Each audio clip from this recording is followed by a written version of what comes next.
Townhouses are one of the best types of investment properties to purchase, and here is why.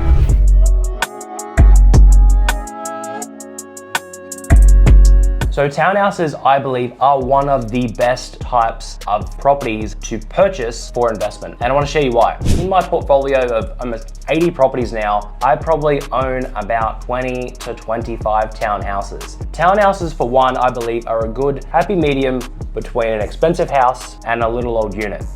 As an example, if we're buying in an area such as Perth, and a Perth, let's say, if we're talking a metro area, 20, 30, 40 minutes from the city, a house might be 500,000. A unit might be 200,000. You might pick up a townhouse for around 300,000 in the middle.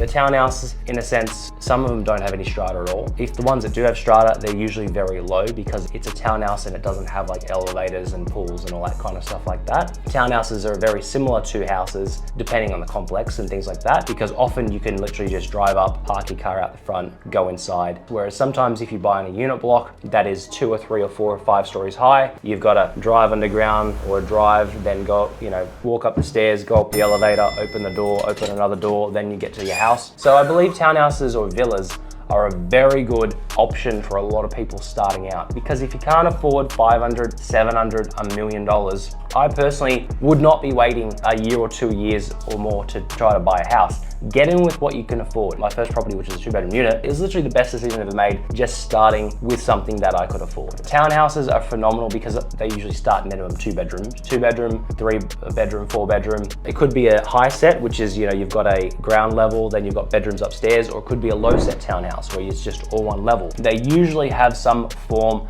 of backyard, courtyard area where you can have, grass, a garden, all that kind of stuff. Kids can run around and play. You can put a little entertainment area out the back, and they're almost the size of a house as well. And especially in today's environment, if you're looking in places like Perth or Brisbane, where do they build new properties? They only build new properties. They develop further and further and further out of a city. So you can sometimes get a townhouse, as an example, 7 kilometers right now from Perth CBD for 280,000. That would rent out for like $450 a week. That's because it's a townhouse. Like a house in that same location would realistically be like 900 or $1 million. If you were one of the people that say, I only buy a house because mum and dad said buy a house, and they're the best to buy because the land goes up and blah, blah, blah. All this nonsense, you wouldn't be able to buy in those areas. If you've got a budget of 300,000 or 400,000, like you've got to be realistic about it. If you're only buying houses and you got 300,000, well then you're not even buying in a metro location. Then you're sacrificing the location,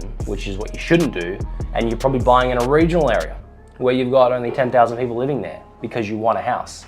I would much rather buy a townhouse in a good location, 5 kilometers to the CBD, close to shops, schools, amenities, an abundance of tenants, an abundance of amenities, an abundance of everything. Beats a regional house every day. You've got more people living there, easier to get tenants. You've got an affordability perspective. You're being close to the massive infrastructure that's already in place. You're not hoping and waiting that they're gonna do a development plan for your regional place and, develop a massive shopping center or develop and say, hopes and ifs and dreams that it's gonna be developed further in another 20, 30 years. Basically, townhouses are the way to go. They're one of my favorite types of investment properties to pick up, especially for investors just starting out. You don't always have to buy townhouses. I'm not saying that. They're a crucial piece of the puzzle. So hope this video helps. Go off and buy a townhouse. See you next video. Bye for now.